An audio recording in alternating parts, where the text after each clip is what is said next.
Oke, teman-teman setuju nggak? Terus yang keluar Jeko G5 sempat goyah nggak? Aduh, nyesel gitu nggak? Iya anjir, murah banget ya. Sempat kepikiran ya? Sempat kepikiran, cuman ya udahlah, ini kan bisa gue modif kan, makanya gue modif. Iya, wait and see aja ya. Tensi dulu. Oke. Oke. Ini bukan dibayar sama Honda kan? Bukan sales kan? Bukan, kita bukan.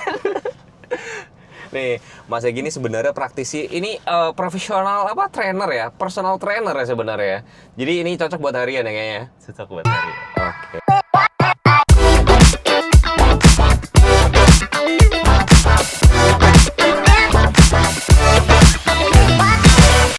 Di video kali ini gue bakal bikin pavi driving pakai Honda Brio. Loh, Brio sekarang kok beda ya? Udah ada Apple-nya. Ini Apple CarPlay atau Android Auto ya? Oh, ini kalau ini Android berarti Android Auto. Tapi ternyata bukan ya Mas ya? Bukan. Ini hasil modifikasi Ini kita yang modif. cerdas gitu loh. Jadi tinggal tempelin gini. Dan ini kuat dipakai berkendara. Aman. Mas, gue cuma mau nanya satu hal sebelum kita berkendara ya. Kenapa lo ambil Brio di tengah gempuran brand Cina yang murah-murah, mobil-mobil EV yang kemarin sempat gue bikin kayak judulnya adalah menghancurkan pasar LCGC gitu loh. Kenapa lo tetap ambil Honda Brio? Kenapa nggak Eto One atau Jeko G5 gitu? Yang pertama asik. Yang pertama gue ngeliat kayak kalau Honda kan after salesnya oke nih. Kalau gue mau ganti mobil lagi ke depannya kan kita nggak tahu nih ya. Gue kayak udah ada rencana buat ganti lagi. Tapi kalau Brio ini kan gue buat pakai daily dulu. Kalau gue langsung ambil EV atau One yang baru atau Jeko, kayak mikirin ngecasnya lama. Terus gue di rumah juga kan belum ada kan. Oke, bentar-bentar. Ini berarti mobil pertama? Mobil pertama. Berarti kalau mobil pertama menurut lo udah mobil bensin dulu deh gitu, Iya, ice dulu gitu ya. gampang. Terus irit. Buat belajar dulu ibaratnya, belajar punya ya, kayak misalkan biaya parkir berapa, bensin berapa, tol berapa, kayak buat belajar dulu gitu ya. Betul. Oke, gue setuju sih gitu loh. Tapi nyesel nggak setelah kemarin keluar, ini beli sebelum Eto One atau sesudah? Sesudah kan kalau? Sesudah Eto Pas One. baru keluar. Eto One ya. Masih apa tuh kalau baru? Masih hangat. Atoannya masih baru banget. Iya, masih baru banget ya. Jadi ini kalau Masih nggak salah Indian. baru 2 bulan kan.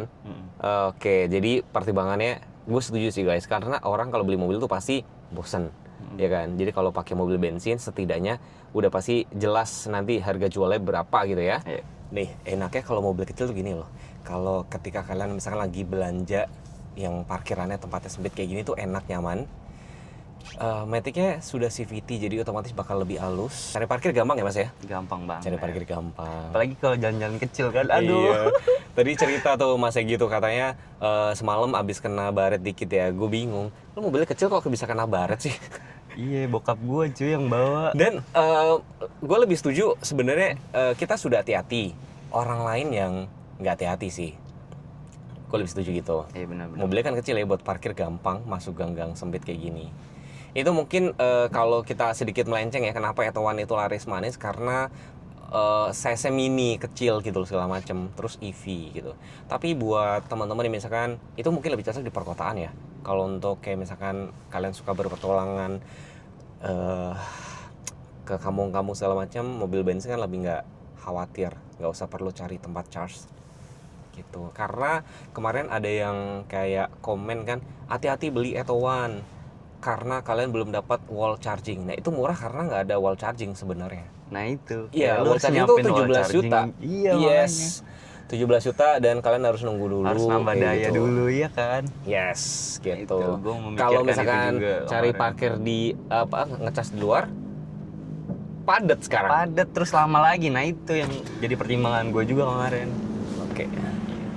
Mas, ini suka apa sih keluhannya pakai Brio setelah 2 bulan? Apa keluhannya? Kayak gitu tadi polisi tidur kayak suka mentok gak? Polisi tidur aman sih. Keluhannya apa ya? Ini kan ban udah ganti tuh. Ban udah ganti. Langsung gua ganti soalnya. Pas gua ngerasain ban awal sih kayak lebih empuk gitu ya. Mungkin kan gua nambah size pelek nih ya. Ya tapi lebih antep aja sih, enak gini. Cuman lebih keras dikit. Oke, nggak apa-apa sih. Gue udah bisa naik mobil keras aman kok. Abis berapa budget? Boleh spill? Budget. Ganti pelek, nih ban. Ya kalau pelek gua trade in. Tapi emang baru ya. Trade in jadi 4 juta. Udah sama ban atau pelek doang? Udah sama ban. Udah sama ban ya. Murah sih. Nih, Jadi kalau naik mobil kecil tuh enaknya gini loh. Jadi kayak berasa kayak naik motor. Bedanya dimensinya lebih gede. Terus bisa muat 4 orang gitu. Terus kayak misalkan ini gue nanya nih, rem tangannya kan masih crack nih. Ini jadi kendala nggak? Atau Masih crack banget. menurut lu jadi kelemahan atau enggak lah gitu gimana? Ya kadang kendala sih, kadang kan gue bawa mobil yang lain ya, Heeh. yang udah tinggal ada hold-nya, pencet dong. Itu gue kadang suka ketuker, kayak ini gue nggak pencet pas di lampu merah, kadang suka jalan. Tapi mobil gue juga sama, mobil gue juga masih crack nih. Iya, masih crack. Cuman maintenance ini lebih mudah atau murah sebenarnya kalau ini crack kan. Tapi sebenarnya kalau misalkan pada saat ditanjakan itu lebih bisa diandelin. Sebenarnya mau di remnya ditariknya sedalam apa kayak gitu loh. Iya. Nah, cuman pada saat ini ketolong sama macetnya sih. Matic ya maksudnya. Matic. Nah, lo tipikal kalau di macet tuh taruh di N atau biarin D injek rem? Gue di N. Di N, oh sama sih. Karena itu gue denger-denger, gue baca-baca itu bakal bikin awet. Gitu ya Betul, katanya ya. Katanya.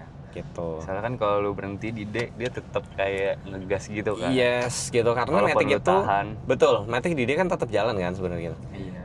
Nih. Jadi Kita- ini sebenarnya Oke. ground clearance menurut gue lebih tinggi sedikit nggak sih semenjak ganti Ganti pelek? pelek. Iya kan? Iya, Tuh. benar-benar. Jadi lebih worry free kalau pas lewatin itu speed bump atau polisi tidur.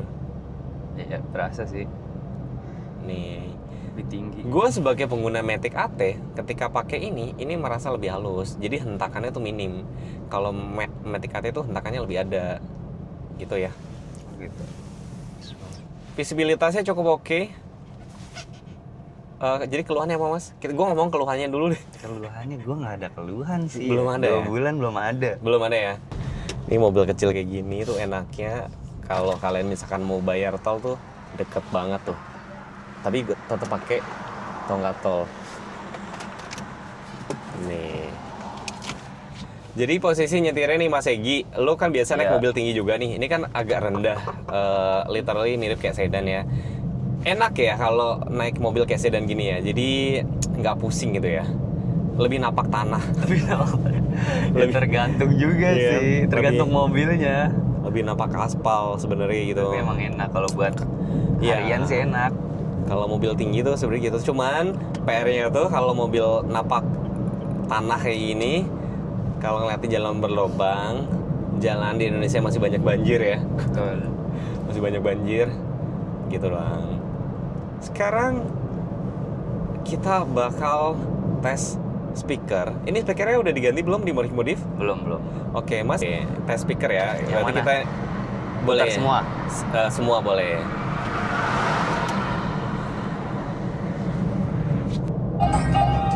Oke.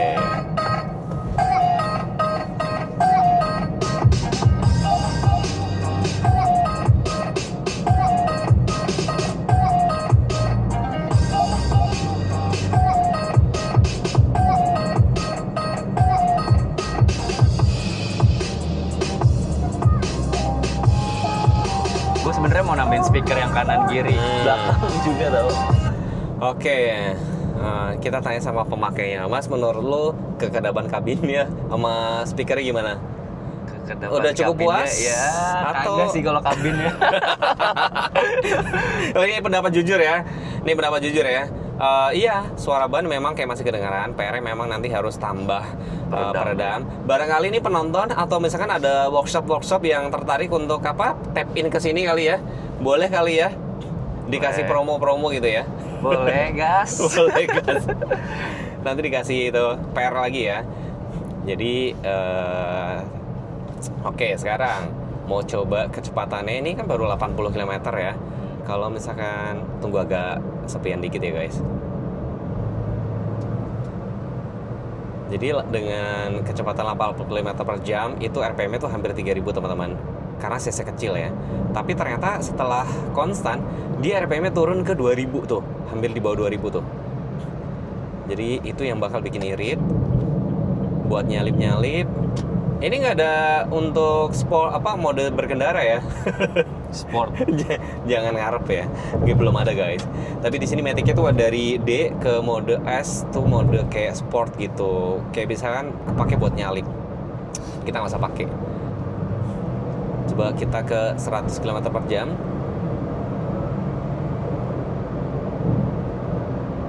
Oke, RPM-nya hampir 4000, ngeri banget. Tapi dia langsung turun. Abis setelah mencapai 100, dia langsung turun di bawah 3000. Tapi kalau kita konstan lagi, dia 2000. Itu yang ngebikin mobil ini jadi irit. Kalau mobil gue nih mas, 100 itu RPM-nya hampir 3000. Itu bikin boros sebenarnya. Nah ini halus. Nah itu karakter dari si mobil CVT-nya teman-teman. Oke, cukup nyaman, cukup stabil. Paling jauh mobil ini sudah sampai mana mas? Tuh kilometernya baru 900 guys. Kayak gue belum pakai jauh sih. Jangan lupa nanti ya, servis pertama berapa? 1000 kan? 1000 udah. 1000. Ah udah 1000 ya? Udah kemarin. Oh karena udah sebulan ya? Sebulan Iya. atau 1000 kilometer. Betul. Ya jujur ya kuping gua agak budek ya. Suara dari luar. Oke. Kita lihat ya. Jadi sini pajak STNK-nya, Masya Allah, oh mahal, kaget gua. 7 juta. Gue pikir 7 juta tapi bukan. Ini dia pajaknya tuh dipecah nih teman-teman. Jadi BBNKB-nya 11 juta sekian, terus option, pajak option 7,3, PKB-nya 1,6, option PKB lagi, terus ini biaya admin. Kayaknya yang kalian nanti bayarin tiap tahun ini yang ini PKB sama option berarti 16 sama 1081 berarti sekitar 2,6. Ini pajak tahunannya. Ini wilayahnya ini daerah Tangerang. Nih. Tuh. Gua udah nyalain lampunya dulu. Lampunya itu sudah diganti LED, terus dikasih DRL, fog lamp juga sudah dikasih LED juga. Lumayan ini udah di modif tipis-tipis. Ya, kalau kalian beli mobil yang ibaratnya paling rendah, itu kalian punya budget buat modif kayak gitu loh.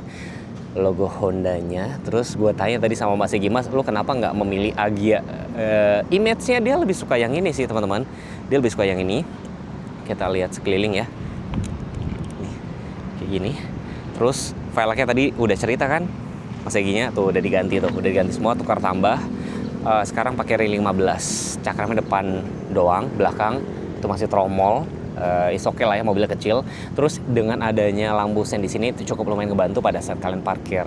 Set skirt, nanti gue ngobrol ya, ini udah ditambahin atau memang kayaknya ditambahin. Terus kayak misalkan ini gue bilang, Mas lu kenapa sih kasih ginian tuh bikin nanti kayak ngumpulin debu gitu loh. Talang air dikasih, ya kan. Terus spoiler belakang juga sudah dikasih, tangki BBM letaknya sebelah kiri. Ada emblem Honda Prospect Motor Brio Satya. Kasih spoiler juga biar terbang ya. Antena Sakfin, gue sampai lupa loh. Aslinya tuh udah dapet antena Sakfin atau belum ya. Dan bagasi ini menurut gue yang cukup gede. Ini cukup gede banget loh. Mungkin kalian bisa buat taruh sepatu, tas-tas di sini. Ban serepnya letaknya di bawah sini. Tuh ban serepnya. Masih ini ring 14 ya. Masih kaleng gitu kan. Kalau nutup tuh dari sini loh. Ini. Parkir sensor. Kamera mundurnya belum ada ya. Muffler letaknya sebelah kanan, dikasih diffuser juga, jadi tambah sporty. Tapi kalau gue pribadi sebenarnya kalau gue punya mobil yang pasti gue modif dulu sih dalam dulu ya. Kalau gue ya, tapi itu selera orang. Mau lihat kap mesinnya, kita buka dulu teman-teman ya. Tuh, kap mesinnya di sini nih.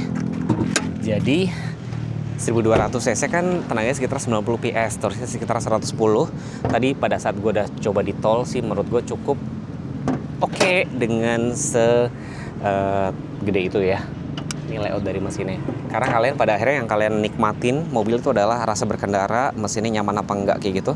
Air intake-nya cukup tinggi nggak? Di sebelah sini nih air intake-nya kalau kalian pengen tahu tuh sini ya. Air intake segini. Jadi hati-hati kalau buat kalian kalau misalnya menerjang banjir, yang penting ini tidak sampai melewati ini atau jangan 3/4 ban lah ya.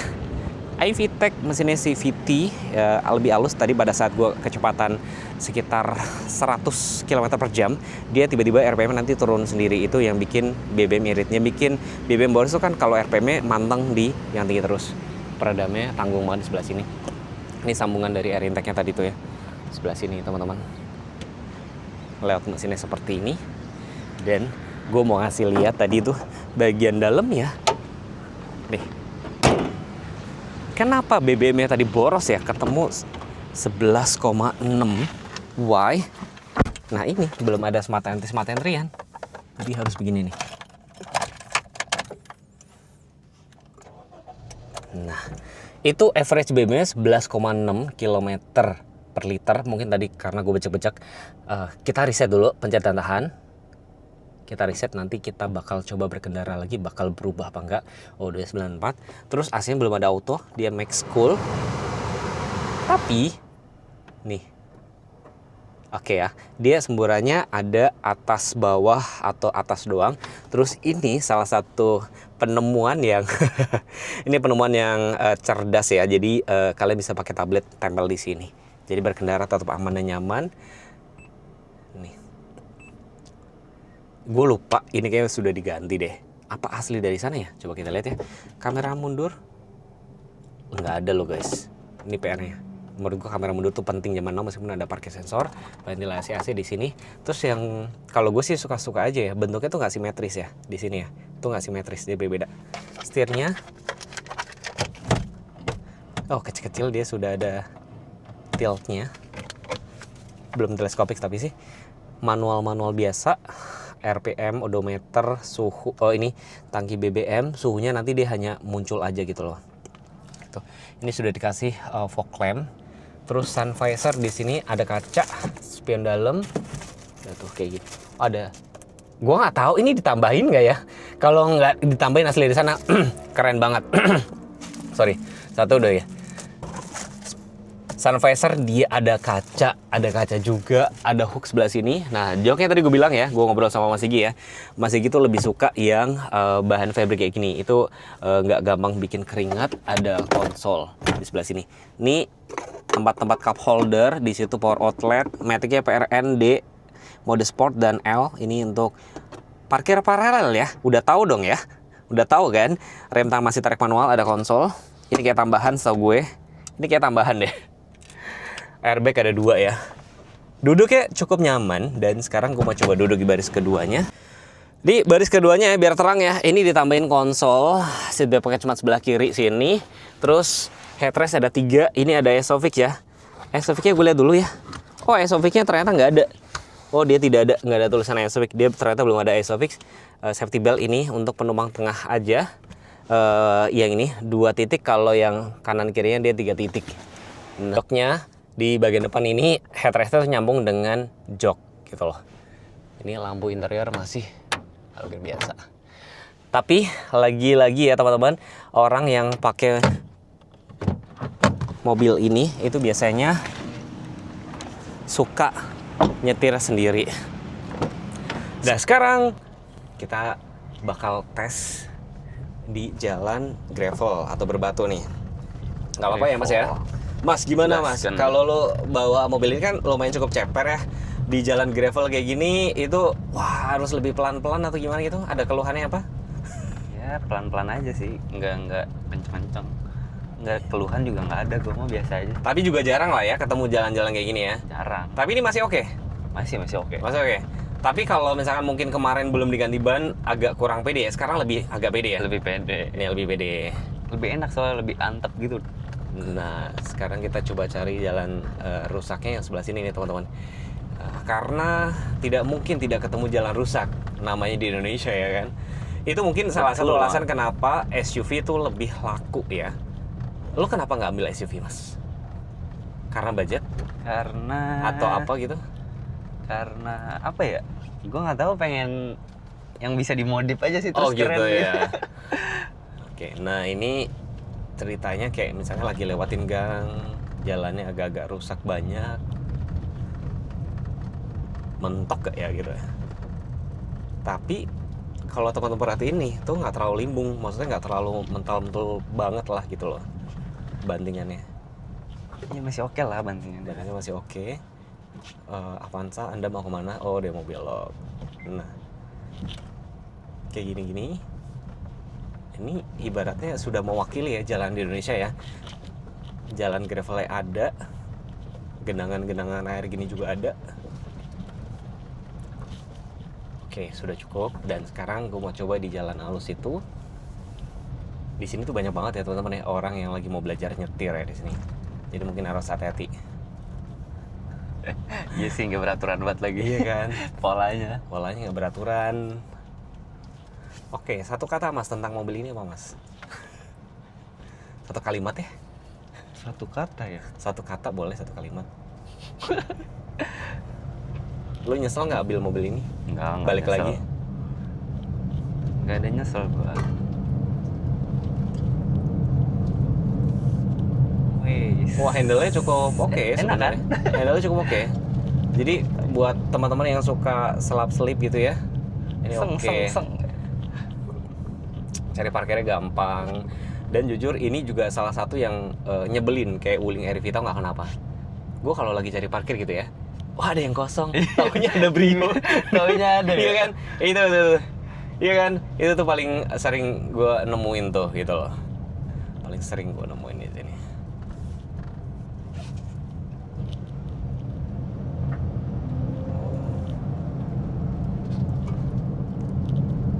Jadi salah satu kelebihan mobil ini adalah kecil, torsinya cukup instan, meskipun Matic CVT. Dan tadi pada saat gue di jalan tol nyobain 100 km per jam, RPM-nya tuh bakal turun sendiri, itu yang ngebikin dia jadi irit. Jadi overall pakai mobil ini selama 2 bulan, keluhannya apa tadi? Ya mungkin kekedapan kabin kurang gitu ya, Iya. PR lah ya, tapi bisa dibenerin. Terus ground clearance udah cukup puas? Ya cukup sih. Cukup, makanya diganti velg ya. Oke, terus dengan keberadaan ini kan kuncinya masih manual nih. Ya, belum pakai smart entry, nggak masalah. Nggak masalah. No problemo. Rem tangan, Rem tangan. kan masih krek, Ya nggak masalah juga Nggak sih. masalah ya. Walaupun gua kadang suka kagok. kagok karena kan biasa pakai yang elektrik ya. iya. Oke. Secara harga udah sesuai kantong ya. Ekonomis banget ya. Ekonomis ya. BBM irit keiritan tadi kan gue sempat mention tuh kok 11,6 gitu loh. Ya, Mungkin kayak kakinya nggak sekolah nih, gue yakin. Tapi tenang, tadi gue riset. Nah, kaki gue kan udah gue sekolahin. Nanti kita sampai Bintaro sampai berapa? coba cek aja. Coba ya.